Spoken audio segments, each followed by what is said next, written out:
Pernah nggak lo mikir, kerjaan gua aman nggak ya 5 tahun lagi? Kalau belum, selamat, lo optimis, atau terlalu sibuk nonton drakor. Tapi serius, ini bukan lagi fiksi ilmiah.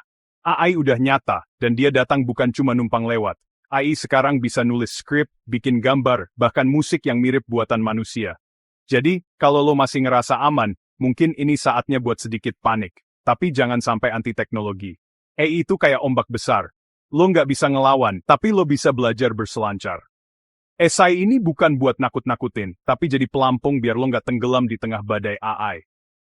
Malam minggu ini kita nggak bahas soal gebetan, tapi masa depan kerjaan lo. Kita bakal bedah pekerjaan apa aja yang udah mulai dimakan AI, kenapa ngelawan itu sia-sia, dan gimana caranya kita tetap relevan.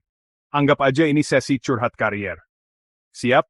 Yuk mulai. Jangan sampai nanti lo cuma bisa cerita ke anak cucu. Dulu kakek kerjaannya itu sebelum diganti mesin.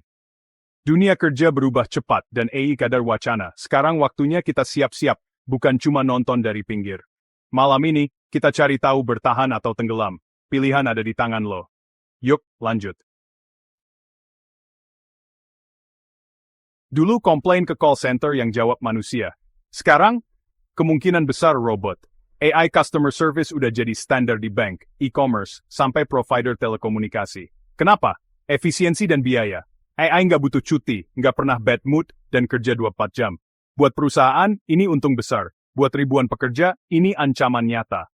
Lihat juga kasir supermarket, banyak yang diganti mesin kasir mandiri. Pekerjaan yang tadinya butuh puluhan orang, sekarang cukup diawasi beberapa orang saja. AI juga udah bisa analisis data, nulis berita, bahkan menerjemahkan dokumen. Intinya kalau kerjaan lo repetitif dan bisa diotomatisasi, AI sedang mengincar. Dan dia nggak pernah lelah. Takut sama AI itu wajar, tapi jadi anti-AI? Itu sama aja kayak kusir delman ngotot lawan mobil. Menolak AI cuma bikin lo ketinggalan zaman.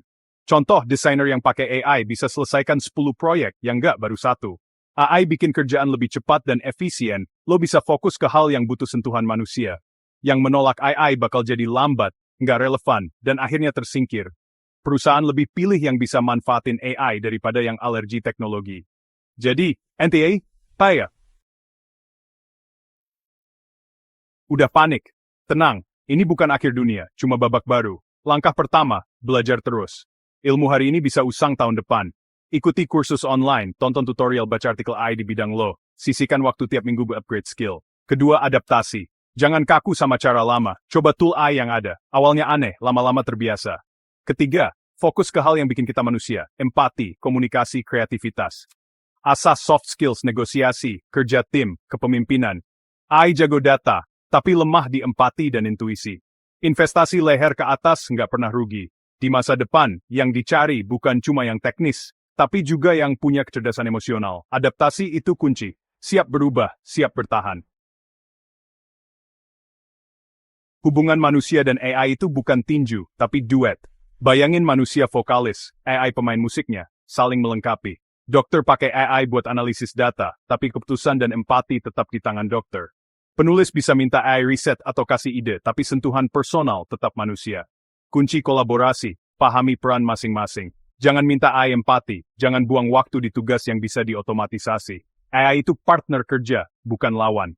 Semakin pintar lo pakai AI, makin hebat hasilnya. Buang pikiran bersaing, mulai berduet. Bareng AI, karya lo bisa lebih hebat dari sebelumnya. Gampang nyalahin AI, padahal masalahnya sering di kita yang malas berubah. Setiap lompatan teknologi, pasti ada pekerjaan yang hilang. Tapi juga muncul yang baru. Pertanyaannya, mau belajar skill baru atau enggak? AI nggak ngerebut kerjaan lo. Orang yang lebih jago pakai AI yang bakal ngerebut. Rekan kerja yang melek AI bisa kerja 3 kali lebih cepat. Perusahaan pasti pilih yang adaptif. Jadi, berhenti nyalahin AI. Mulai introspeksi. Sudah berapa lama lo nggak belajar hal baru? AI itu cermin buat yang rajin, dia akselerator sukses. Buat yang malas, dia lonceng kematian karier. Pilihannya di tangan lo. Era AI udah di depan mata, nggak bisa dihindari. Pilihannya, diam di pojokan atau berdiri dan belajar hidup bareng AI. Dunia nggak peduli zona nyaman kita, yang lambat bakal tergilas. Yang bertahan bukan yang terkuat, tapi yang paling responsif sama perubahan. Lo nggak harus jago coding, cukup mau belajar dan adaptasi. Mulai dari hal kecil, coba satu tool AI yang relevan sama kerjaan lo. Gagal? Coba lagi. Bingung? Cari tutorial. Pada akhirnya, cuma ada dua peran pengemudi atau penonton. Pengemudi pegang kendali, penonton cuma bisa lihat ditinggal. Jangan sampai 5 tahun lagi lo gua mau belajar. Mulai hari ini. Mulai hari ini. Sekarang juga.